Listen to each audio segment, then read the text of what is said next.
Bonjour à toutes et à tous, merci d'être là pour ce lancement de la campagne participative pour Pathfinder seconde édition. On va parler justement d'une campagne, celle-là elle est à jouer pour le jeu de rôle Pathfinder, ça s'appelle Sentence d'extinction. Comme d'habitude, on va s'accueillir en souhaitant la bienvenue, voir si vous entendez bien, si tout fonctionne bien, si le son fonctionne bien, etc. etc. On va tâcher de voir ça. Je suis toujours en petit décalage, donc j'ai besoin d'avoir un petit lag avant de savoir si ça fonctionne. Mais on me dit que tout fonctionne. Alors je vais aller voir du côté de Facebook, voir s'il y a du monde. Voilà, vous êtes une petite centaine qui est déjà là. Bonsoir, je vois qu'il y a Erwan Bouchard. Salut Erwan. Salut Vincent Dexmlneuf. Bruno Mansou est un habitué de tous les lives, il n'en manque pas un, je pense. Salut Bruno, salut Vincent Brio, salut Jonathan Ramin, Eric Toneato, salut, bienvenue, ça fait vraiment très très plaisir, comme à chaque fois, de vous voir sur ce live. Aujourd'hui, j'ai pas d'oreillette, alors je me sens un petit peu seul, parce que d'habitude j'ai un compère, alors j'ai besoin de son retour. Ça change un petit peu les habitudes qu'on a prises. Clément Carpentier, bonsoir. Pierre Razner, Xanatar, hein, bonsoir. Qui y a d'autres? Alors je vois qu'il y a pas mal de gens qui souhaitent bonsoir aussi. Nicolas Dumas, salut. Rémi Lagarde, salut. Sébastien Ducourès, salut Seb. Toi, on va te revoir bientôt, hein. Charlie Zwing, salut. Kashtarn, Karadek. Alors, tous les noms sont pas hyper faciles à prononcer, mais c'est un petit peu l'exercice pour se mettre en bouche. François Barbeau, salut. Xavier Rubin, salut. Graphic Boy, salut. On est un petit peu en retard sur le live. J'espère que vous nous en tiendrez pas rigueur, mais c'est parti. On va commencer. Du reste, si vous êtes connecté donc sur la page de Game on Tabletop où on vient de lancer le financement participatif, la précommande participative en fait de cette campagne Pathfinder seconde édition qui s'appelle Sentence d'extinction, et bien vous avez vu, on arrive déjà bientôt aux 20 000 euros qui nous certifie que la campagne fonctionne bien, qu'on va la publier et que au terme de celle-ci, évidemment, on vous en proposera une autre parce que les campagnes Pathfinder sortent à bon rythme, il y en a environ 2 par an et on va essayer de traduire le maximum de campagnes, comme on l'a fait sur la première édition, qui sait même peut-être mieux. C'est ce que nous verrons dans les années qui arrivent. Mais pour l'heure, on va se concentrer sur Sentence d'extinction. Je ne vais pas vous mentir, je vais jouer franc jeu. C'est une excellente campagne Pathfinder qui va rester dans les annales, à mon avis, au même titre que d'autres grandes campagnes comme Kingmaker, comme l'éveil des Seigneurs de Rin ou la malédiction du trône écarlate. Donc, suivez bien ce live. Qu'est-ce que je vous propose? Je vous propose évidemment de vous expliquer un petit peu les offres. Ça va aller vite parce que il y a énormément d'habitués qui seront là évidemment et qui reconnaissent un petit peu les formats, même s'il y a quelques nouveautés. Donc je vais vous présenter les offres, les options, etc. Les early bird à ne pas louper. Je pense qu'il y en a un qui est déjà plus disponible. Quand je vois qu'il y a déjà 135 backers qui ont participé et qu'il n'y a que 100 lithographies offertes, j'imagine que ça, c'est parti.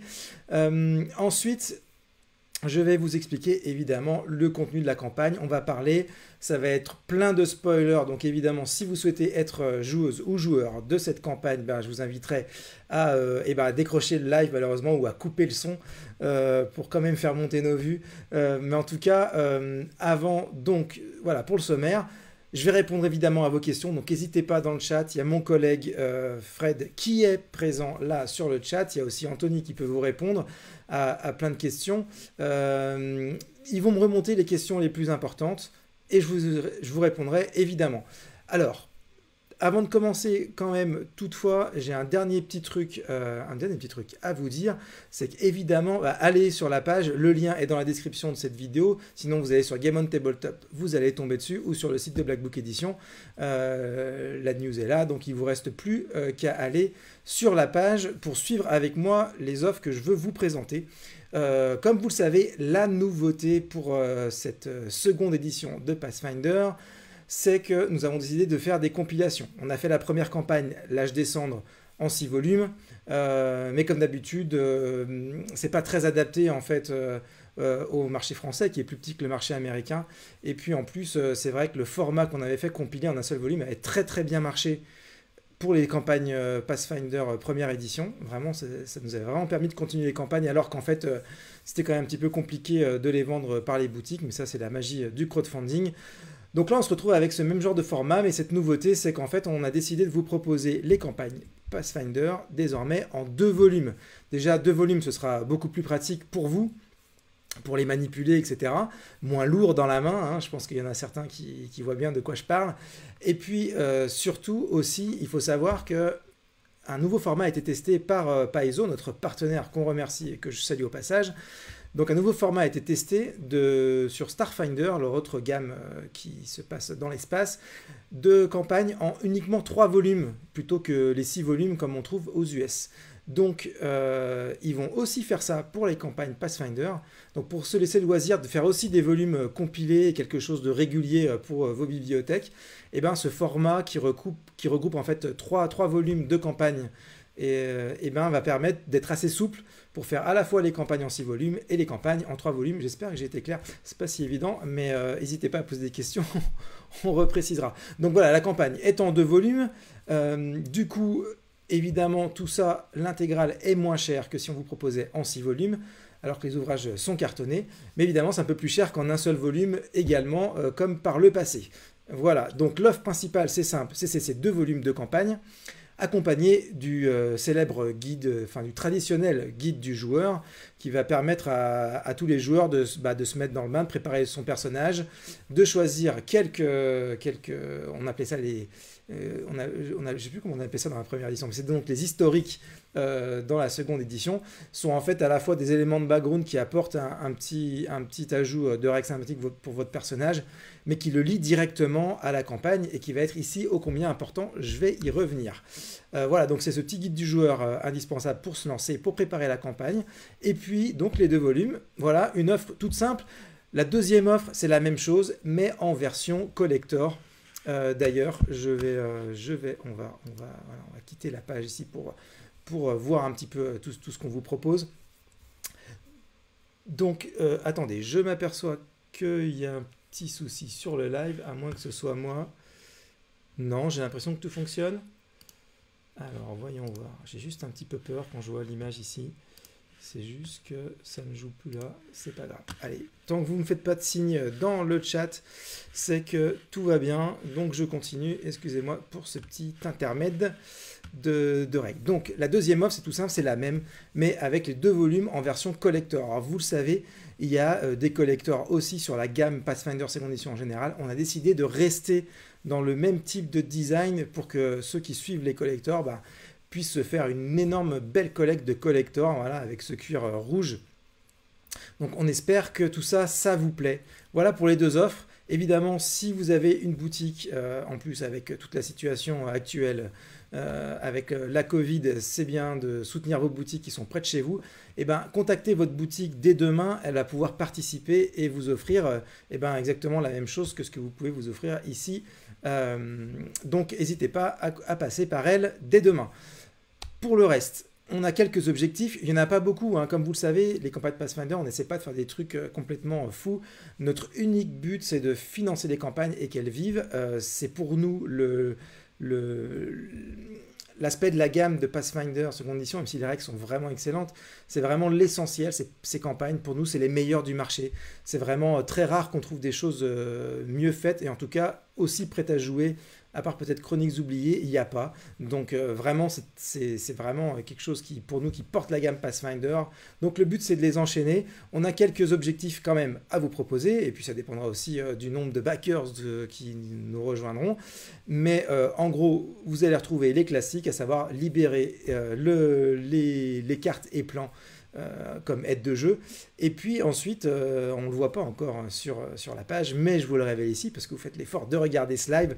Eh bien, dans cette campagne, vous allez avoir la possibilité, comme les personnages vont jouer les membres d'un cirque itinérant et vont même le gérer, de rencontrer des personnages des personnages intéressants aussi pour le cirque, donc qui ont leur propre numéro de cirque à proposer.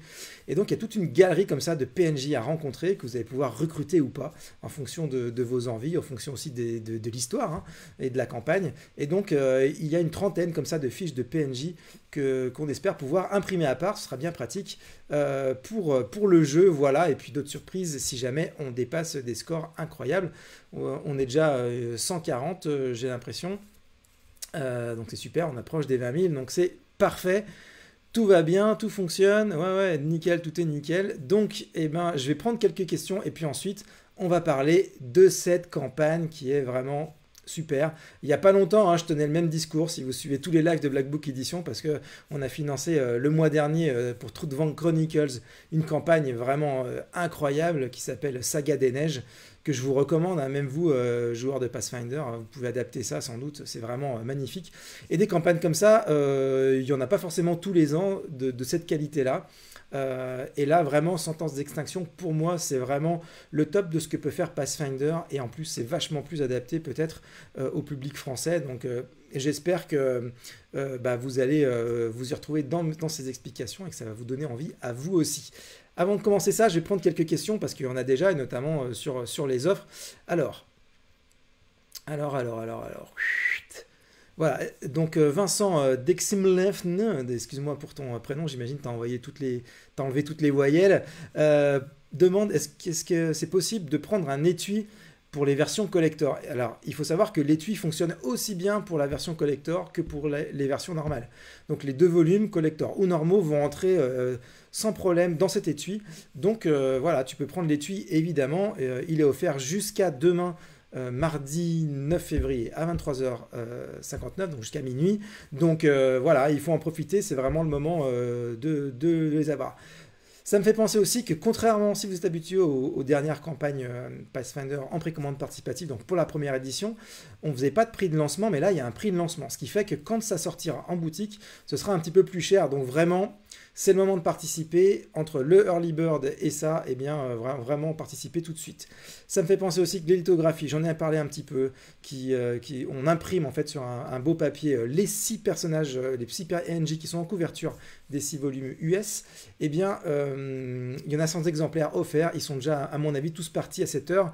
Mais voilà, bon, je prends le soin quand même de vous le notifier comme ça la prochaine fois, si vous en voulez. Sachez qu'il faudra venir plus tôt, dès les premières heures, très rapidement, pour ne pas les louper. Étienne Fouquet demande c'est quoi la différence entre les deux sets de dés. Eh bien, on va parler des deux sets de dés, évidemment, parce que dans les options, vous pouvez évidemment acheter d'autres guides du joueur pour pouvoir ou faire acheter à vos joueurs et joueuses pour leur transmettre, pour qu'ils préparent bien leur personnage avant de lancer la campagne. Il y a aussi évidemment les volumes normaux Pathfinder quand vous achetez par exemple la collector et que vous ne voulez pas tout reprendre en même temps, et bien hop, vous pouvez prendre les volumes normaux aussi dans les options. Mais surtout, il y a deux sets de dés. Et bien ces deux sets de dés, il y en a un qui s'appelle le Performer set et l'autre c'est l'Entertainer set. Déjà, ils sont limités en quantité. Hein. On a pris un peu moins d'une centaine. On a réussi à en commander un peu moins d'une centaine. Donc jetez-vous dessus s'il vous intéresse. La seule différence, elle est esthétique.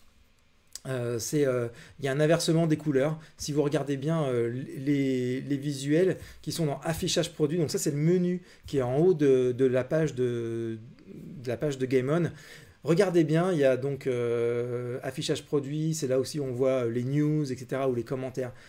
Cliquez bien sur l'affichage produit et allez cliquer sur les vignettes qui sont là parce que ça vous explique le détail. Des fois, il y a un autre visuel qui est proposé et on voit un petit peu mieux les choses. Donc, je vous invite à aller voir ça pour faire votre choix pour les dés de sentence d'extinction. Voilà pour cette question. La campagne est-elle bien pour des débutants pour Pathfinder seconde édition? Oui, ça reste des campagnes pour... de longue haleine, donc on peut rentrer dedans en douceur. On peut toujours s'arranger, c'est au maître de jeu un petit peu de faire ça, mais en termes de niveau, par contre, oui, ça commence au niveau 1 et ça finit jusqu'au niveau 20, donc c'est vraiment une grande campagne. Johan Machette, est-ce qu'on sait quand les PDF seront disponibles? Oui, c'est noté sur le projet de la campagne participative. Je vous invite à lire, il y a un petit onglet état d'avancement. N'hésitez pas à cliquer partout là où il y a une petite flèche lecture. Vous savez, ce petit triangle là sur le côté, parce qu'à chaque fois que vous cliquez là-dessus, eh bien, il y a des choses qui apparaissent, un texte qui apparaît pour vous donner plus d'informations sur le projet. Donc c'est indiqué. En gros, le guide du joueur sera proposé dès mars, et puis suivra assez rapidement derrière le volume 1 en PDF. on va faire au plus vite.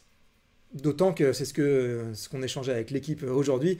On va faire d'autant plus vite qu'on a énormément de choses à proposer sur Pathfinder deuxième édition, donc seconde édition. Donc vraiment, ça devrait aller vite. D'ailleurs, on n'a pas mis les ouvrages de Pathfinder seconde édition dans cette précommande participative, mais si vous êtes intéressé par ce jeu, il y a évidemment le livre de base qui est disponible, le guide du maître, le bestiaire, la première campagne et puis un supplément déjà qui est le supplément de background de base, donc le guide du monde des prédictions perdues. Et puis en ce moment il y a aussi une précommande, un préco bundle avec le PDF offert qui est un guide de personnages des prédictions perdues, donc là qui mélange background et règles. Donc n'hésitez pas à aller voir sur le site de Black Book Édition. Voilà. Yann Bombo, y aura-t-il un vote à la fin de la PP pour la prochaine campagne traduite? Alors je ne pense pas, parce que pour le moment on est quasiment encore un petit peu dans les temps, on n'a pas trop de retard. Donc comme on a déjà fait les deux premières, enfin celle-ci est la deuxième, j'imagine qu'on ne fera pas forcément encore un vote. Quand on aura un petit peu de retard, un peu plus de retard, on procédera au vote comme on faisait avant, c'était assez sympa. Puis ça permettait à tout le monde de donner son avis, et puis souvent vous aviez un bon avis, parce qu'on était souvent derrière votre choix. Olivier Diffardang, un étude possible pour l'âge des cendres? Ah oui, alors ça a été remonté comme info. A priori, non, on n'a pas prévu pour le moment d'étui. Vous êtes quelques-uns à le demander. Plus vous serez nombreux à le demander dans le temps, plus peut-être vous ferez fléchir l'équipe sur le fait de faire cet étui. C'est pas qu'on n'aimerait pas, on aimerait bien, mais c'est vraiment pas évident c'est vite des pertes, parce que quand on vend pas ce genre de choses en même temps que la sortie des ouvrages, et malheureusement, les gens ne viennent pas le récupérer, même si par la suite, ils regrettent, voilà, mais bon, voilà, c'est comme ça. Le marché se comporte de certaines manières, des fois, et il faut faire avec. Alors, il y a d'autres questions. Christophe Perpi, j'aimerais bien parler de la campagne, mais je vais les prendre quand même, ces questions. Je vois qu'on a encore un peu de temps. Christophe Perpi, possible d'avoir une roadmap des sorties PF2 histoire de préparer sa bourse? Alors je sais que Tony est présent dans le chat, donc peut-être qu'il va pouvoir regarder un petit peu sur le planning, mais je crois que bon, il se réserve peut-être le droit aussi de faire les annonces au moment venu. Je vous l'ai dit, en ce moment il y a le préco bundle, donc du guide des personnages, des prédictions perdues. Évidemment, il va y avoir le Bestiaire 2 qui va pas tarder. Ça, on peut vous le dire. Le Bestiaire 2, il est vraiment pas loin d'arriver en préco bundle aussi. Et puis après, il y a pas mal de choses qui sont sorties aux US et on va essayer de suivre. Vous savez qu'il y a toutes les cartes de jeu aussi qu'on a traduites. J'en ai pas parlé, mais allez voir. Il y a les cartes de critique, les cartes de fumble. C'est des aides de jeu vraiment, vraiment super, vraiment excellentes. Il y a des cartes de sort, évidemment, ça c'est toujours très pratique. Il y a aussi une carte de deck de poursuite et ils ont vraiment poussé plus loin leur système de règles pour faire quelque chose quand même de plus fun et attractif que la première version en première édition. Donc allez voir tout ça. Il y a aussi pas mal de vidéos que vous pouvez aller voir. Vous savez il y a des parties sur Roll and Play avec Croc comme MJ que vous pouvez aller voir. Il y a Julien qui a fait aussi une petite vidéo de présentation de Pathfinder 2. Et puis j'ai eu le plaisir aussi d'interroger Croc pour parler de la gamme. Donc voilà, il y a pas mal de vidéos à aller voir. Il y a aussi pas mal de gens qui ont fait des tutos, des choses comme ça. Je pense à Cécile par exemple sur YouTube et Twitch. Donc n'hésitez pas à aller voir tout ça. Michael Gasparol, comment va se présenter le découpage des deux ouvrages? Alors les deux ouvrages vont regrouper, on va faire en fait comme on faisait quand on faisait une compilation en un volume, c'est-à-dire on regroupait les scénarios, on regroupait donc les chapitres de background. Vous savez, il n'y a pas que des campagnes dans les campagnes Pathfinder, il y a aussi des chapitres de background qui dépassent un petit peu le cadre de la campagne. Il y a aussi des bestiaires de créatures, etc. Voilà. Donc ce qu'on va faire, c'est que sans doute on va les rassembler, mais on va les rassembler dans 3 volumes, c'est-à-dire que dans le premier volume, vous aurez... C'est une très bonne question, Mickaël, merci de l'avoir posée. Dans le premier volume, donc, vous allez retrouver les 3 premières aventures, vous allez retrouver les chapitres de background liés aux 3 aventures, et ensuite les 3 boîtes à outils, c'est le nouveau format des chapitres des campagnes seconde édition, avec à l'intérieur les nouvelles règles, les bestiaires, etc. Donc voilà, ce sera découpé comme ça, pour 2 volumes, ce sera découpé de cette manière-là. J'espère que j'ai été bien clair. Alors, bon, allez, on va parler de la campagne parce que quand même, je trépigne. Je trépigne. Donc, sentence d'extinction, hein, donc Curse Extinction, Extinction Curse en VO. C'est une campagne qui est d'une grande originalité parce qu'elle vous permet d'incarner des personnages appartenant eh bien, à un cirque itinérant. Donc imaginez un petit peu, c'est vraiment le cirque itinérant à la sauce Far West un petit peu américaine. Imaginez, je ne sais pas si vous avez vu cette série il y a quelques années qui s'appelait Carnival, qui était vraiment très sympa. Donc on est vraiment dans cette ambiance de cirque itinérant avec ce qu'on appelait des freaks dans l'Amérique de cette époque-là, donc des gens un peu difformes, etc. Et puis c'est toute une société, hein, ces cirques itinérants, avec voilà, une ambiance vraiment dingue et chouette. Et donc là, les personnages vont être au centre de cette campagne en incarnant ces personnages qui seront aussi des artistes. Alors, ils ne seront pas forcément tous des artistes de cirque, hein, évidemment. Vous n'êtes pas obligé, hein. Certains peuvent avoir un rôle purement de protection ou de dirigeant, etc. Mais il y a des règles qui vous sont proposées pour détourner un petit peu... pas vraiment vos classes de personnages, mais plutôt à travers les autres aspects du personnage, intégrer ces mécaniques qui font que vous pouvez avoir aussi un impact sur le cirque et les numéros qui sont joués pour ce cirque qui s'appelle le Cirque des Merveilles Insoumises. Voilà, donc ça c'est vraiment l'originalité de base. Le plot, avant que je le révèle, eh ben, je vous le rappelle, spoiler, spoiler, spoiler. Donc vraiment, joueuse, joueur, c'est le moment de couper le son. Donc, le grand plot qui est derrière tout ça, c'est que c'est un plot lié au dieu Aroden qui, vous savez, est mort il y a une centaine d'années dans Golarion. C'est un élément essentiel de l'originalité de l'univers de Golarion. Ce dieu-là, ce dieu des humains qui a apporté tant à l'humanité dans la mer intérieure et qui est mort, on ne sait pas comment. Voilà. Et donc, les joueurs vont se retrouver donc, dans la région d'Absalom, qui a été vraiment là où Aroden a vraiment cultivé toute cette civilisation humaine. Eh bien, en fait, Aroden, lors de la création de tout ça, d'Absalom, donc il y a des centaines d'années, il a voulu rendre fertile toute cette région. Mais en fait, cette région ne l'était pas à l'époque. Elle n'était pas fertile. Et pour la rendre fertile, il a eu besoin d'artefacts puissants, dont 5 orbes qu'il a volés en fait dans une zone de l'ombre-terre. Une zone qui était très très florissante, car justement profitant de cette capacité de vie qu'ont ces orbes, qui s'appellent les orbes d'Éon. Et donc, il est allé dans cette zone de l'ombre-terre qui s'appelle Vasque, qui a été depuis renommé le désert noir parce que, évidemment, il a subtilisé, il a volé ses orbes. En tout cas, il en a volé 5 sur les 6. Et il les a installés au sommet de tours, un petit peu partout, là, dans les îles de Korthos et d'Eran, qui sont voilà, la région d'Absalom. Et donc, grâce à ça, il a réussi à fertiliser les sols et donc à rendre plus propice à la vie et à l'émancipation de cette civilisation les îles. Tout a commencé comme ça. Et évidemment, cela a détruit la région d'Ombre-Terre où vivaient des Xulgates. Hein, les Xulgates, c'est en fait des sortes c'est un peuple troglodyte. Et donc, en fait, il l'a détruit. Alors là, ça amène aussi une dimension assez sympathique parce qu'en fait, les joueurs vont s'être mêlés à tout ça et vont vouloir vont aussi percevoir que bon, voilà, les méfaits d'un dieu censé être bon et qui est vrai pour l'humanité, mais en fait qui a aussi détruit tout un écosystème.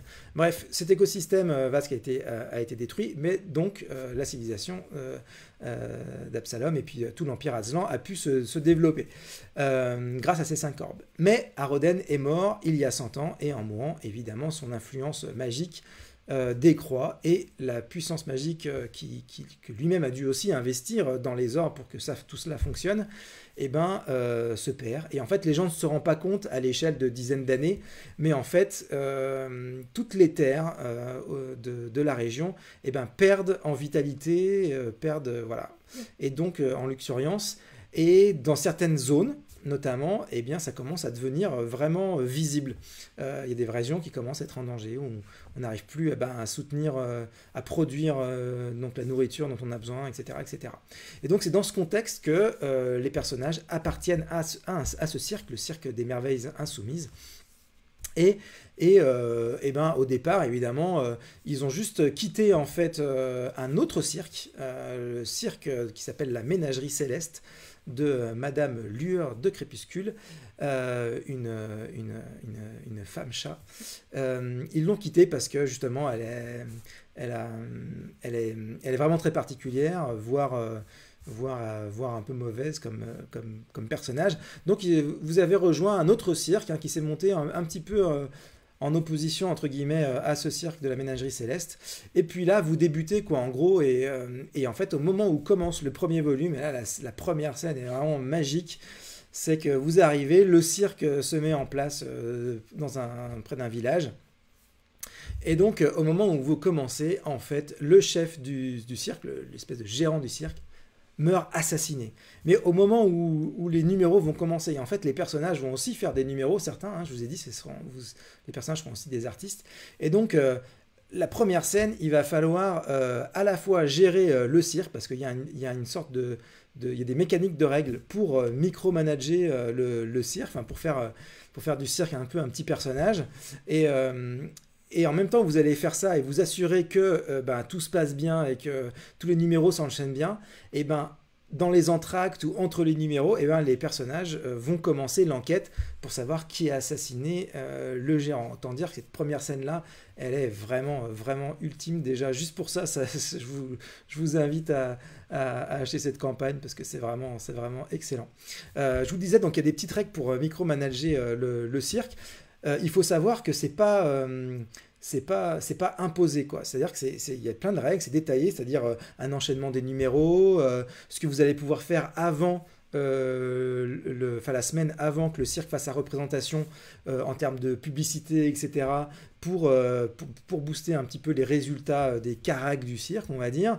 Et puis ensuite, bah, faire les jets, et puis voir si tout se passe bien, et puis si à la fin, combien d'argent vous récupérez pour bah, améliorer le cirque, améliorer son matériel. Enfin, vraiment, c'est quand même un petit personnage qu'on va faire évoluer pendant toute la campagne. C'est hyper sympa, mais je le rappelle, c'est optionnel en fait. Vous pouvez très bien jouer ça de manière narrative, purement narrative, avec le MJ, sans utiliser les règles. Et ça, c'est aussi assez bien vu, parce que bah, tout le monde ne sera pas forcément à fond, ça dépend des joueurs et des joueuses. Donc, vraiment, ça, première scène, excellente.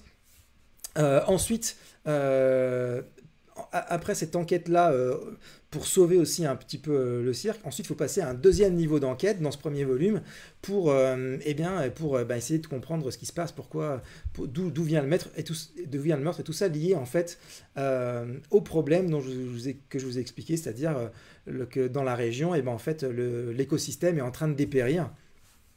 Et ça vient de tout ça. Et donc les MJ vont enchaîner sur une deuxième enquête. Donc on voit, il y a beaucoup plus d'enquêtes que d'habitude dans cette campagne, et tant mieux. Et en remontant tout ça, ils vont tomber sur un culte corrompu. Et il va falloir sauver quelqu'un de ce culte. Et tout ça est très bien amené aussi parce que le culte est corrompu. Il ne suffit pas de casser la tête à tout le monde, mais il faut comprendre qu'il est corrompu parce qu'évidemment, il joue double jeu à l'arrivée des personnages. Encore une autre scène d'ambiance vraiment super bien. Voilà, c'est un petit exemple sur ce premier volume. Il y a 3-4 chapitres, mais 3 d'entre eux déjà, c'est complètement de l'intrigue. Et le quatrième est un petit peu bac à sable en plus. Donc voilà ce qui attend dans le premier volume. Dans le deuxième volume, les personnages vont se déplacer, vont aller à Escadar. Et là, alors là, il va y avoir un petit côté Kingmaker. Il va falloir explorer la seule zone que la mer laisse au cirque des personnages, hein, qui sont devenus évidemment les gérants du cirque.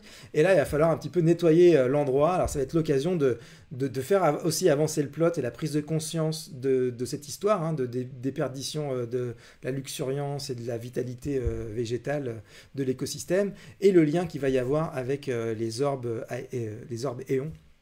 Et là, ce qui est vraiment bien, c'est qu'en Escadar, c'est là que se trouve dans cette ville le cirque concurrent, le cirque de la Ménagerie Céleste.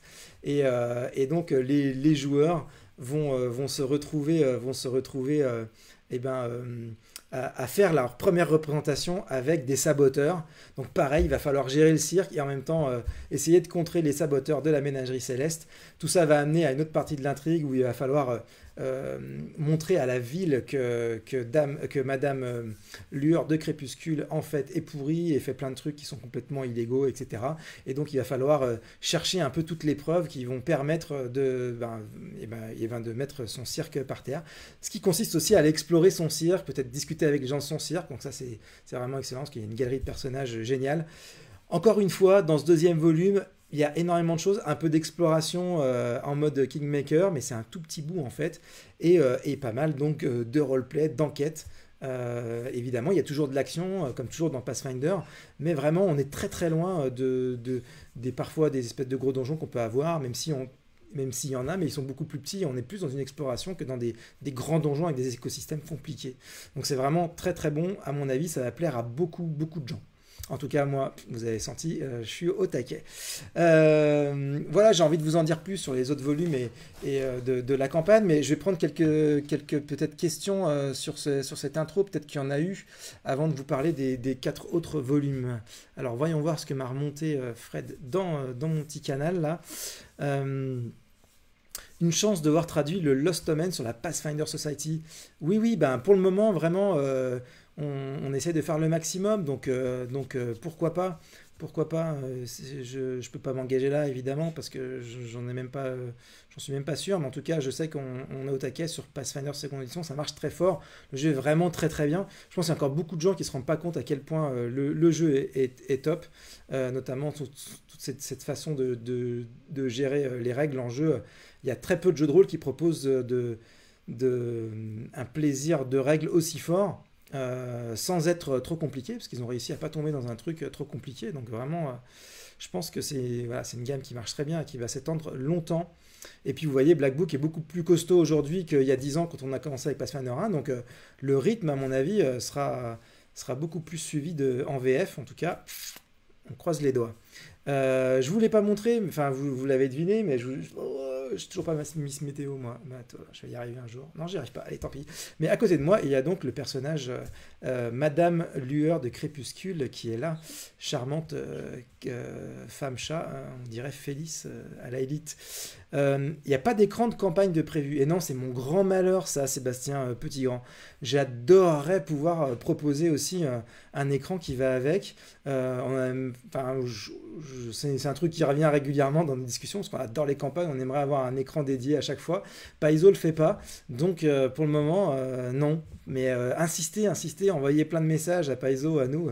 Il faut que ça se débloque, ça. Moi, j'adorerais pouvoir vous proposer un écran sur ces campagnes. Puis bon, tous les autres membres de l'équipe aussi, hein, j'en suis persuadé. Sean Vermèche demande: ce système de micromanagement du cirque ne va pas être trop lourd? Est-ce que ça a une utilité dans la campagne? Ouais, ça a une utilité parce qu'en fait, la façon dont va vivre le cirque, ça a des incidences sur certains PNJ, des lieux dans lesquels vous allez aller. Par exemple, je vous décrivais dans le volume 2, en arrivant en Escadar, les personnages vont discuter avec le maire, ou je sais plus si c'est la chef de la garde, enfin bref, qui prend en charge ça et qui leur dit, bah voilà, moi je vous donne ce territoire, mais en fonction des représentations du cirque, eh bien, les rapports avec cette personne-là vont être différents, quoi. Les rapports avec la population vont être différents, l'antagonisme avec l'autre cirque qui va lui aussi faire ses représentations va être différent. Donc ça a une vraie influence ça peut avoir, enfin voilà, ça va avoir une vraie influence narrative, mais après il faut vraiment s'y lancer que si voilà, ça va plaire aux joueurs, ou alors vous le faites au début parce que c'est vraiment excellent, notamment cette intro où les joueurs doivent faire tous les numéros et voir comment se passe un cirque. Enfin, ça donne vie aussi en même temps aux PNJ du cirque, les PNJ qui pourront être des PJ aussi. Enfin, ça, c'est pas proposé forcément dans la campagne, mais voilà, moi j'y pense fortement. Vous pouvez éventuellement même avoir plusieurs groupes de PJ qui appartiennent au même cirque pour faire, voilà, pour que des choses qui se passent en parallèle, si vous êtes vraiment très motivé comme MJ, il y a plein de trucs à faire. Donc il y a une vraie utilité, et surtout il y a une vraie interaction entre les règles et ce qui se passe en vrai et les PNJ. Donc ça, c'est vraiment vraiment sympa. Et c'est pas trop compliqué, non. C'est pas non plus ultra simple, parce que ultra simple, en gros, vous gérez un petit peu de manière narrative. Mais par contre, c'est très guidé. Vous savez, dans Pathfinder 2, tout est pensé pour que la règle permet d'aller à l'objectif, quoi. C'est-à-dire, du coup, vous savez quoi faire, quoi. Par exemple, vous savez exactement ce qu'il faut faire pour essayer de que votre cirque se fasse connaître le mieux, entre la publicité, etc. Puis après, vous dépensez votre argent, vous faites vos jets de dés, puis voilà, c'est parti, quoi. Mais non, c'est pas trop compliqué. À propos de Kingmaker, est-ce qu'on sortira cette campagne en 5 et... Non, mais Kingmaker, on en a déjà parlé, évidemment. Nous allons sortir Kingmaker. Il y aura plusieurs versions, a priori. On va tâcher de toutes les faire. Enfin, on verra, ça dépendra sans doute d'un financement participatif, Thomas. Je te salue, Thomas Michelin, au passage. Une campagne de création originale BBA sur PF2. Eh ben, ce n'était pas prévu. Enfin, il faut dire que quand même, les campagnes Pathfinder, c'est quand même le top du top. Donc, on n'a pas le sentiment qu'il y a un besoin à combler ici. Après, Pathfinder reste des règles qui sont en licence libre, donc c'est possible de aussi proposer des campagnes pour ce système de règles. Ça peut être des éditeurs tiers et ça peut être BBE aussi. Peut-être que ça se fera un jour, pourquoi pas. En tout cas, voilà, quand on voit une campagne comme Sentence d'extinction, franchement, ça rend quand même assez modeste et on se dit, ouais, ils font bien leur boulot quand même, Paizo. Il y aura-t-il un accès au Mac PDF en haute résolution? Oui, alors maintenant, je ne sais pas si tu as suivi, mais depuis quelques temps sur nos précommandes participatives, en général, tout ce qui est de jeux comme ça qu'on débloque, comme les plans, eh ben, on propose aussi le PDF. Donc ouais, tu auras accès à ce PDF. Et en général, nos PDF, ils sont de bonne qualité visuellement. Notamment pour les VTT, tout ça. Alors VTT, c'est pas des vélos, pour ceux qui ont passé le confinement sans se renseigner sur les tables de jeu à distance, tables de jeu virtuelles. C'est donc ça, Virtual Tabletop, table de jeu virtuelle pour jouer à distance.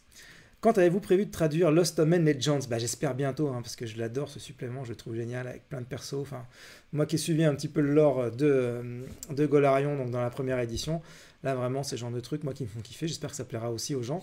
Ce sont des ouvrages qui vont pas tarder, parce qu'on est dans la continuité de ce qu'on sort. Mais je vous rappelle, le prochain qui arrive, c'est le Bestiaire 2. Voilà, allez, je vous parle un petit peu je vois que j'ai un peu de temps. Je vous parle un petit peu des autres volumes de la campagne, parce que vraiment, en termes de scénar, c'est vraiment sympa. Je vais vraiment vous montrer que il y a du bon, et jusqu'au bout, jusqu'au sixième scénario, la sixième aventure. Donc dans la troisième aventure, là, vous vous retrouvez en pleine enquête sandbox. On est encore vraiment dans un esprit Kingmaker. Sauf que il n'y a pas forcément du nettoyage comme le tout petit bout sandbox qui est proposé dans le volume d'avant. Là, c'est vraiment quasiment tout le volume qui est en sandbox. Et là, en fait, c'est des enquêtes parce qu'en fait, d'un côté, il y a une malédiction d'une guenaude qui profite en fait de la culpabilité d'un entrepreneur des pompes funèbres auxquelles vont avoir affaire les PJ en arrivant dans une nouvelle région, parce qu'à ce stade de la campagne, les PJ ont compris qu'il y avait un problème avec les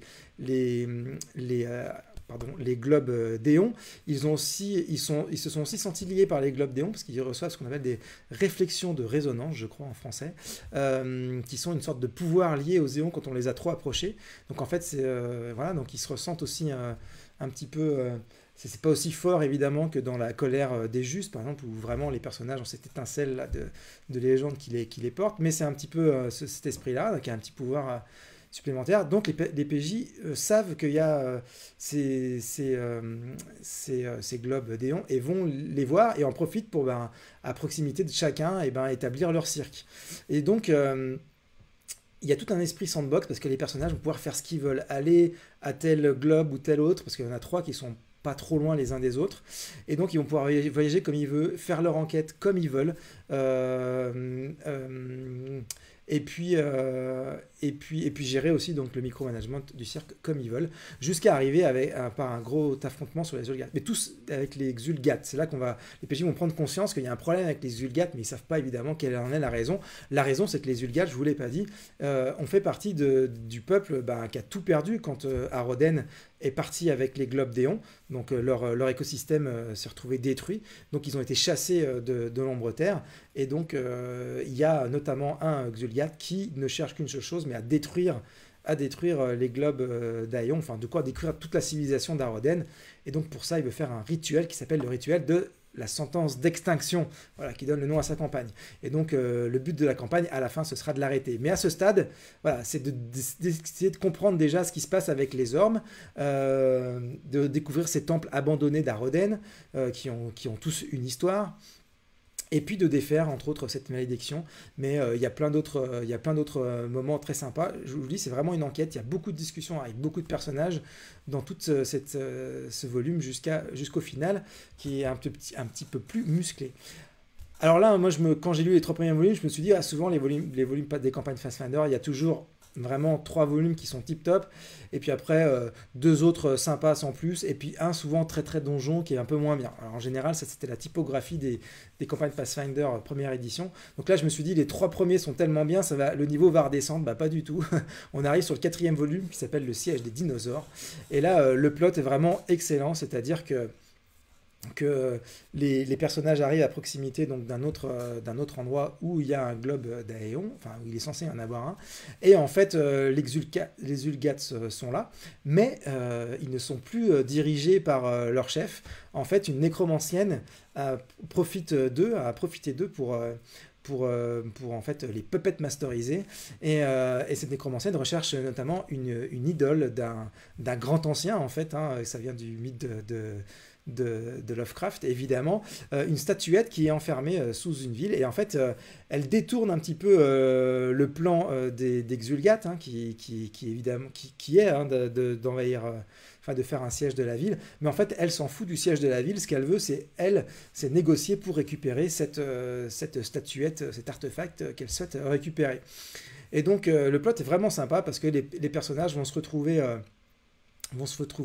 au milieu de tout ça et vont pouvoir jouer soit la carte de la baston, soit la carte d'une bonne négociation, s'ils comprennent ce qui se passe à travers toutes les intrigues.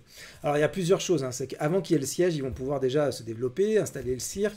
Il y a notamment une scène géniale dans une maison de jeu, mais dans une ambiance un espèce de mélange undead gremlins tout bizarre, qui est vraiment vraiment excellent pour aller je sais plus pourquoi ils vont là-bas d'ailleurs, j'ai perdu le plot, mais vraiment, alors cette séquence elle est magique.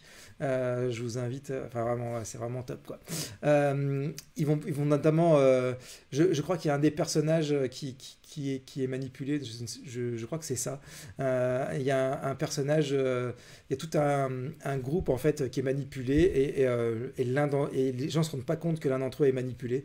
Donc les joueurs vont devoir découvrir tout ça. Donc vous voyez, il y a plein de petits plots d'intrigue qui se mêlent. Il va y avoir aussi un génial duo d'artistes. Là, je pense que c'est ceux qui ont survécu à la maison de jeu d'ambiance, qui se battent pour impressionner les PJ, pour essayer d'être recrutés, etc. et qui ne se supportent pas.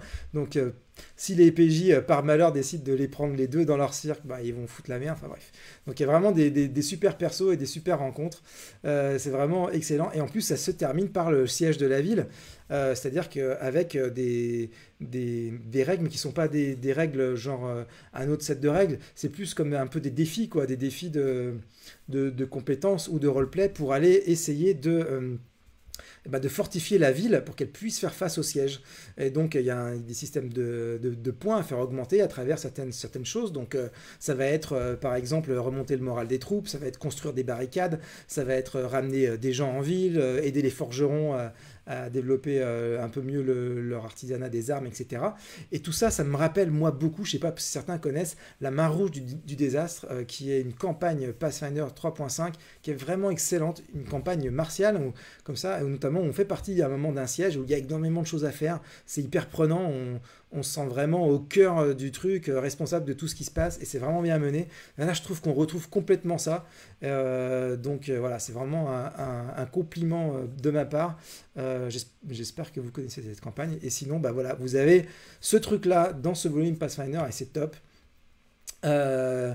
Et donc la fin va se terminer soit par la négociation ou le combat contre cette nécromancienne, parce que les PJ vont pouvoir retrouver cette idole, cet artefact des grands anciens. Voilà, ça c'est le volume 4, il est vraiment excellent. Donc voilà, tout est bon dans la sentence d'extinction. Je finis rapidement sur les 2 derniers volumes quand même pour vous en dire un petit peu, mais dans le 5e volume, il va falloir récupérer en fait un globe d'Aéon, le globe d'Aéon qui est resté en fait dans l'ombre terre. Pourquoi? Parce que le globe que les PJ cherchaient dans le volume 4, en fait, il a disparu. Et pas moyen de le retrouver. Et donc, si on veut rétablir l'équilibre de l'écosystème, parce que en fait, à terme, en fait, tout va dépérir et la civilisation ici va devoir quitter ces îles ou alors va même mourir de famine, et ben, il va falloir récupérer ce globe d'Éon qui se trouve dans l'ombre terre. Ça va, les personnages sont au volume 5, donc ils doivent être niveau 12-14 là à ce moment-là, ou même un peu plus, sans doute ouais, 14-15. Donc ça va faire, c'est le seul moment de la campagne où les personnages ne vont pas jouer le cirque. Mais vous allez voir, il y a toujours un lien avec le cirque parce qu'en fait, et ça c'est encore un très bon plot bien vu par Paizo, mais en fait pour infiltrer l'ombre terre et notamment aller chercher ce globe d'Aéon et le retrouver parce qu'ils ne savent pas où il est si ce n'est dans cette région de l'ombre terre, et bien pour s'infiltrer dans la ville, ils vont pouvoir justement utiliser leur capacité d'artiste pour infiltrer la ville et notamment pactisé avec un clan Urdefan, lors d'une fête de sang. Alors, hein, pareil, en termes d'ambiance, c'est vraiment excellent. Donc voilà, encore un truc très bien vu. À la fin, les personnages vont pouvoir mettre la main sur ce globe d'Aéon et ils vont comprendre que s'ils s'en vont avec, et ben sans doute ça va aussi, ça va permettre de sauver tout le monde, mais ça ne va pas détruire cette zone parce que le désert noir est déjà complètement désolé. En fait, ce globe d'Aéon ne fait pas grand-chose. Donc voilà. Mais ils vont comprendre que tout a été détruit ici. Donc ils vont commencer à faire le lien pourquoi les exultates sont pas contents. Voilà. Et dans le 6e volume, donc ça, ce 5e volume, pareil, beaucoup d'infiltration, beaucoup de roleplay. C'est vraiment bon. Et dans le 6e, dans le prophète de l'Apocalypse, et bien là, c'est exploration de l'île de Korthos, où installer le cirque. Ah oui, je ne vous ai pas dit, parce que justement, dans le volume précédent, les personnages vont pouvoir s'infiltrer, mais vont pouvoir aussi rencontrer d'autres artistes qui, peut-être certains, vont les accompagner et venir dans leur cycle pour le 6e volume. Voilà, et donc dans le 6e volume, il y aura des épreuves d'Aroden à passer. Et puis enfin, pour empêcher le rituel d'exultation, donc de la sentence d'extinction qui pourrait tout détruire, les PJ vont devoir jouer sur la rivalité des hommes de Xulgath, parce qu'en fait il y a deux groupes qui ne s'entendent pas, et donc pareil, des opportunités de roleplay, on n'est pas dans de la pure baston, et à la fin on va pouvoir sauver le monde. Les persos seront niveau 20 à la fin, donc c'est vraiment énorme. Et voilà pour cette campagne. Donc j'espère que ça vous a donné envie. Vraiment, ça vaut le coup. Si vous connaissez les campagnes Pathfinder, c'est vraiment le haut du panier. Le haut du panier sur tous les volumes. Les quelques donjons en trop, elles sont toujours des petits mini-donjons que vous pouvez enlever très facilement. Et dans cette campagne, c'est là que vous aurez le moins de travail à faire. Mais encore une fois, c'est toujours mieux d'enlever que de rajouter, parce que rajouter pour que ça tienne la route, ça c'est plus dur. Mais là, il y a tout, vraiment, il y a tout. Allez, je vais prendre des questions, puis après je vous finirai par vous parler aussi des autres choses qu'on trouve dans les campagnes Pathfinder, parce qu'évidemment, on en a parlé, il y a aussi ces chapitres de background, ces choses comme ça. Alors, je vais voir un peu où j'en étais des questions que j'ai loupées. Les 6 lithos seront-elles à vendre sur la suite de la campagne? Alors, jusqu'à présent, les 6 lithographies étaient simplement offertes aux 100 premiers backers. Donc, a priori, on ne va pas changer cette façon de faire. Donc, malheureusement, si c'est plus disponible, bah, c'est trop tard pour vous. Passer de Chroniques oubliées à PF2, c'est facile. Bah, ça dépend de votre envie de passer de l'un à l'autre. En termes de règles, c'est du D20, hein, donc on n'est pas déboussolé. On retrouve les mêmes caractéristiques, on retrouve les mêmes concepts de points de vie et de classe d'armure. Enfin, c'est la défense dans CO, mais voilà, on retrouve vraiment, on est dans tout ça. Après, si vous jouez assez haut depuis longtemps, vous avez sans doute incorporé des règles optionnelles. Donc je dirais que là, passer de CO avec plein de règles optionnelles à Pathfinder 2, c'est pas si compliqué, même si c'est des mécaniques différentes. Par contre, passer de CO vraiment hyper basique, type initiation, à PF2, c'est un peu plus dur, mais voilà, PF2, c'est pas un jeu compliqué, c'est un gros manuel parce qu'en fait, il y a énormément de matière pour créer plein de personnages différents. Mais la boîte d'initiation Pathfinder va bientôt sortir, hein, on a lancé la traduction, et vous verrez à travers cette boîte d'initiation que ce sera très, très simple de se mettre à Pathfinder seconde édition. C'est un jeu qui est évidemment un peu plus un peu plus riche, un peu plus dense en termes de règles que Chronique, hein, qui est vraiment fait pour être très très simple. Mais voilà, c'est du niveau d'un jeu de rôle normal, hein, pas d'un jeu de rôle compliqué. Mais après, ça peut se jouer, voilà, c'est un jeu qui peut se jouer très, très, très, très tactique à tous les niveaux.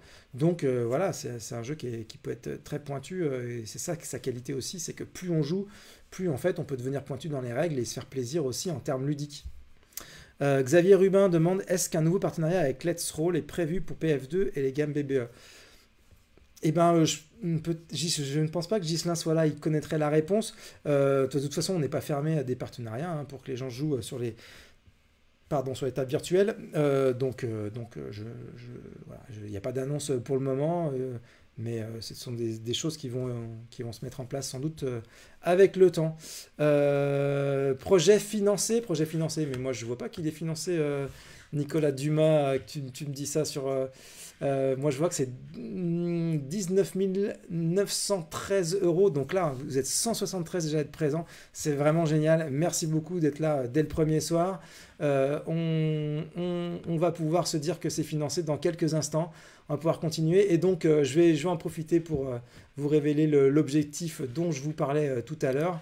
Des fiches, des cartes des artistes et numéros de cirque qu'on va pouvoir débloquer, qui sont une super aide de jeu, vraiment pour donner corps et vie à tous ces PNJ que les joueurs et les joueuses vont pouvoir rencontrer pendant la campagne. Ils vont pouvoir recruter pour leur cirque. Mais là, on est tout proche. Ouais, il nous manque quoi, même pas 100 euros. Alors, qui pour être le dernier? Là, signalez-vous, hein, si c'est grâce à vous qu'on passe le 20 000. Qu'on vous remercie. Donc, je vous le disais, dans les campagnes Pathfinder, il y a donc ces chapitres de background. Alors, par exemple, dans le volume 1, il va y avoir toutes les règles pour gérer le cirque. Donc ça, c'est tout le micromanagement. Donc il y a un chapitre pour ça qui est assez important. Et puis, il y a ce qu'on appelle le toolbox, la boîte à outils. Et donc, le toolbox va regrouper à la fois des petites nouvelles règles pour les personnages. Donc, ce qu'on ne trouvait pas forcément beaucoup d'ailleurs dans les campagnes première édition. Mais donc, il y a un peu de crunch pour les personnages et c'est lié évidemment à l'ambiance et au type de personnage qu'on joue. Donc là, par exemple, dans le volume 1, je me souviens, il y a des petites règles pour les personnages qui veulent jouer des artistes et qui veulent détourner un petit peu avec des archétypes leur perso. Donc c'est assez bien vu. Il y a évidemment les objets magiques uniques à la campagne qui sont décrits, qui sont là. Et puis, les bestiaires. Donc ça, c'est le format des toolbox. On le retrouve sur tous les volumes. Vous retrouverez à la fois ces nouvelles règles. D'ailleurs, je vous ferai quelques previews dans les semaines qui arrivent. Suivez bien l'APP, les news de l'APP, parce qu'il y aura pas mal de previews. Et donc là, je vous montrerai à la fois des petites nouvelles règles, à la fois certains objets magiques très sympas que j'ai pu découvrir aussi, et puis aussi des créatures de bestiaires. Il y a aussi des présentations dans la boîte à outils, hein, développer des PNJ majeurs. Et c'est bien parce qu'il y a énormément d'infos sur leur background et sur leur rôle dans la campagne, et ça c'est vachement sympa parce que dès il peut y avoir des discussions roleplay, MJ hein, qui a un peu de densité et qui est capable un petit peu d'ingurgiter tout ça, il va pouvoir vraiment nourrir son roleplay de toutes ces infos, et c'est vraiment très bien vu. C'est vraiment intéressant et utile. Voilà, donc ça c'est dans le volume 1. Dans le volume 2, de mémoire, je vois que je ne l'ai pas noté, mais il me semble qu'il y a une description de toute la zone. Ah oui, il y a donc la description du peuple Xulgat, donc qui est quand même très important pour la campagne, de leur background en général, de ce peuple troglodyte, et puis aussi des hommes-chats et des femmes-chats qui sont décrits. Donc ça aussi, c'est deux articles assez intéressants, deux chapitres assez intéressants en background pur, hein, qui sont intéressants pour Pathfinder en général, pas que pour la campagne. Dans le volume 3, eh bien, je ne me souviens plus, vous m'en voudrez pas. Dans le volume 4, il y a une sorte de gazetteur de toute la ville. Si, dans le volume 3, je me souviens maintenant, il y a la description donc, de toute la région de ferme dans laquelle les personnages vont faire ce petit moment sandbox où ils vont pour installer le cirque, ils vont devoir un petit peu faire fuir les dangers qu'il y a dans cet endroit et démêler les trucs un peu problématiques avec les gens qui habitent là. Donc il y a la description de toute cette zone. Dans le volume 4, il y a la description de toute la ville où vit la ville qui va être assiégée par les Xulgath et leurs dinosaures, et la nécromancienne en sous-main. Donc voilà, il va aussi y avoir la description d'un niveau des abysses qui est lié à un démon qui s'appelle Zev-Ga-Vizeb, qui a un rôle dans la campagne et qui est aussi décrit d'ailleurs dans le volume 3, ça me revient, en termes de background. Dans le volume 4, il va y avoir un Gazettir aussi sur cette région de l'Ombre-Terre, en tout cas recentré un petit peu sur Shrine, qui est cette ville que les personnages vont devoir infiltrer, entre autres infiltrations. Et puis dans le dernier volume, il va y avoir la description des monts Cortos, qui sont célèbres près d'Absalom, et puis la description d'artefacts d'Aroden. Donc ça, c'est des trucs hyper puissants qui vont pouvoir être aussi des sources d'inspiration pour les MJ qui ont envie de construire ou de développer leur campagne Pathfinder avec du matériel. Voilà, donc c'est vraiment très très riche, vous le voyez. Je vois que ça fait bientôt 1 heure qu'on est ensemble, donc je vais reprendre vos dernières questions. N'hésitez pas à les poser. Ah, ça y est, on a fait les 20 000, et bah bravo, j'ai pas de musique à vous mettre, mais le cœur y est. J'aurais dû préparer une petite musique de cirque, mais malheureusement, le temps manque. Donc 20 000, bah, merci beaucoup d'avoir répondu présent, vous êtes déjà 176, c'est vraiment top. N'oubliez pas de vous abonner à la chaîne YouTube parce qu'il y a un objectif à débloquer pour avoir des signets dans les ouvrages. Donc n'hésitez pas à aller sur la page YouTube de Black Book Edition et à vous abonner. Profitez-en pour vous abonner à celle de Run & Play aussi parce que c'est des belles campagnes aussi à suivre qu'on vous propose chez BBE. Et puis n'hésitez pas aussi à partager évidemment sur vos réseaux sociaux. Là on a vu que le compteur Facebook marchait plus trop bien, donc c'est pour ça qu'on a opté pour un petit changement de façon de faire sur les objectifs sociaux, mais on y reviendra souvent, on y reviendra certainement une fois qu'on aura compris un peu ce qui se passait, mais donc pensez à le faire pour soutenir la campagne, pour en faire parler autour de vous, parce que, comme toujours, c'est le bouche à oreille qui parle. Il y a plein de gens qui peuvent être intéressés par cette campagne. Je ne l'ai pas dit au départ, mais c'est très important, je vous le dis maintenant, et on en parlera aussi sur la page. Mais vraiment, c'est une campagne qui peut intéresser tous les MJ qui aiment le Medfan, parce que au-delà de Pathfinder, vraiment ce plot, gérer un cirque, etc., avec tous ces trucs qui s'entrecoupent, il y a vraiment moyen même si vous ne jouez pas à Pathfinder, ou si vous voulez faire une campagne plus courte, de piocher là-dedans et de faire des trucs fantastiques et qui se tiennent et qui fonctionnent, parce que écrire des scénarios qui fonctionnent, c'est pas si simple. On se retrouve souvent en tant que MJ à devoir expliquer aux joueurs ce qui se passe parce qu'ils ne comprennent pas par eux-mêmes. Mais dans les campagnes Pathfinder, c'est jamais nécessaire parce que tout est bien fait. Les PJ récupèrent des bribes d'informations, au bout d'un moment comprennent ce qu'il faut faire parce que c'est très bien écrit. Donc là, vraiment, même si vous n'êtes pas fan de Pathfinder, mais vous adorez le Medfan et que le concept de cirque itinérant vous intéresse, vraiment, il y a moyen que ça vous intéresse complètement au-delà de ce système, et je vous invite vraiment à donner sa chance, à me faire confiance à ce stade. Vous pouvez faire que ça, mais vous pouvez vous renseigner aussi sur les retours qu'il y a aux US de cette campagne, mais ils sont vraiment très très bons. Voilà, allez, est-ce qu'il y a d'autres questions ? C'est quoi la sentence d'extinction, Cyril Nourri? Salut Cyril, un fan des Terres d'Aran. Alors Cyril, la sentence d'extinction, je l'ai dit, c'est le rituel en fait qui va être mis en place par les Xulgath pour détruire toute la région à laquelle a donné vie le dieu Aroden. Et donc son rituel a besoin de ces orbes d'Aion, en fait. Enfin, on n'en a besoin que d'un en fait, mais bref. Et si je me trompe pas, et donc il a un rituel à accomplir parce que c'est pas si simple, il doit faire appel à de la magie pour ça, et c'est ce rituel là qui porte ce nom, voilà, et que les PJ vont devoir interrompre évidemment. Est-ce qu'il y a d'autres questions sur le chat? En tout cas, merci d'être restés nombreux. Vous êtes encore une centaine pendant ce live. Ce live sera disponible en replay évidemment sur YouTube dès ce soir, même sans doute, pour ceux qui l'ont loupé et qui préfèrent aller voir sur YouTube que sur Facebook. Il n'y a pas de décompte pour YouTube Black Books. Alors c'est pas un décompte, mais vous vous abonnez, et quand on atteint les 4200 abonnés, Karine, donc il faut aller sur YouTube pour voir le nombre d'abonnés par contre, eh bien on débloquera l'objectif social.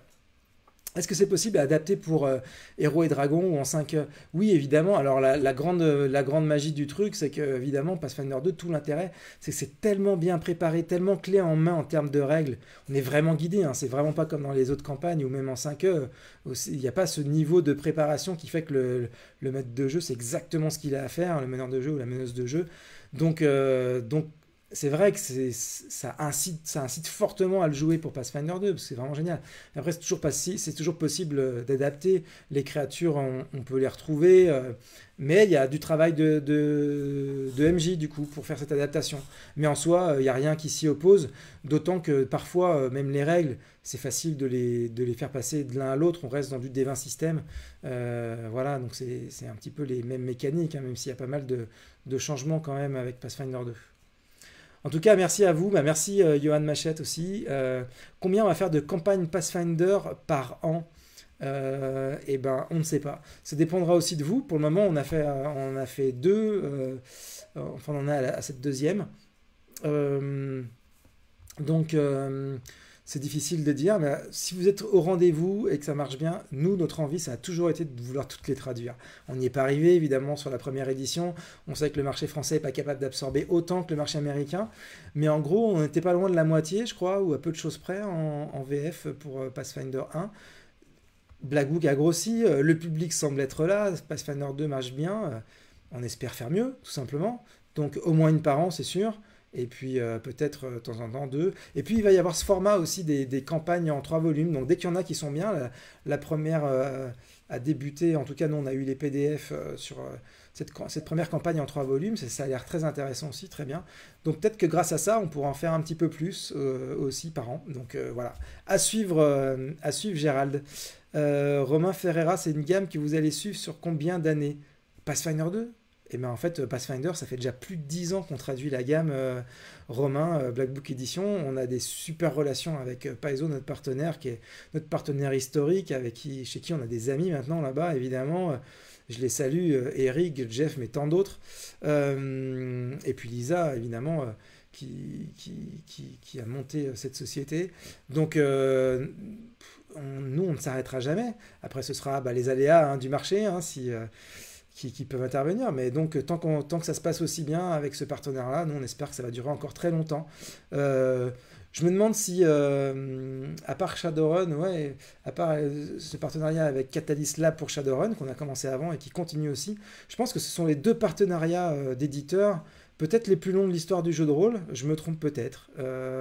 Mais assurément, c'est dans le top. Donc voilà, on espère que ça va continuer. On est ravis d'avoir cette chance-là à Black Book de pouvoir travailler sur le long terme, de pouvoir vraiment s'investir dans des gammes sans se dire, voilà, la licence, elle va partir au plus offrant 3 ans plus tard, quoi. Ça, le jeu de ces licences-là, un peu comme dans le football, voilà, c'est vraiment pénible, mais c'est vrai que pour un éditeur, quand on a fait, comme nous, tous les efforts pour faire connaître la gamme en VF, on a vraiment... C'est génial de pouvoir se dire que c'est des partenariats qui durent. Voilà. Est-ce qu'il y a d'autres questions avant que je vous laisse? Je vois qu'on a dépassé l'heure. La V1 est déjà la gamme la plus traduite en VF, dit Clément Carpentier. Oui, voilà. C'est-à-dire qu'on râle beaucoup en France parce que c'est jamais assez, on en veut toujours plus. Mais en fait, voilà, Black Book peut s'enorgueillir quand même de continuer énormément de gammes, d'en avoir arrêté très très peu dans son histoire, comparé à, je pense, tous les éditeurs du milieu. Je pense qu'on est quand même loin devant. Et puis voilà, on essaie vraiment de faire notre possible. C'est juste qu'on est des fans comme vous. Et on va essayer de faire aussi plus de suivi pour Shadowrun. Allez, je vois qu'on commence à parler d'autres gammes, donc ça veut dire qu'on est au bout de ce live. Merci à toutes et à tous. Comme d'habitude, c'est un plaisir. Comme d'habitude, c'est un plaisir d'être avec vous, de répondre à vos questions. Merci à Anthony et Fred qui étaient dans le chat pour vous répondre aussi et plus orienter les questions auxquelles je peux répondre pendant ce live. Merci d'être aussi nombreux, déjà quasiment 200 souscripteurs sur quelques heures. La soirée fait que commencer. Je vous retrouve évidemment dans les commentaires de l'APP et évidemment dans les commentaires aussi sur les réseaux sociaux, quoique je pense que sur l'APP il y en aura déjà pas mal. Et puis je vous donne rendez-vous à très bientôt. Les précommandes participatives s'enchaînent pour Black Book Edition. Donc la prochaine ne tardera pas non plus. Il y aura des annonces. Et puis pour ce qui est de Pathfinder 2, longue vie à Pathfinder 2. Et encore une fois, cette campagne, elle peut intéresser au-delà. Donc si vous connaissez des MJ qui aiment des campagnes originales et qui ne sont pas forcément joueurs de Pathfinder 2, dites-leur que celle-ci, ça vaut peut-être le coup qu'ils s'y intéressent. Voilà, merci beaucoup, à très bientôt. Et normalement, il n'y a rien après très bientôt, Damien. Donc merci beaucoup, à très bientôt.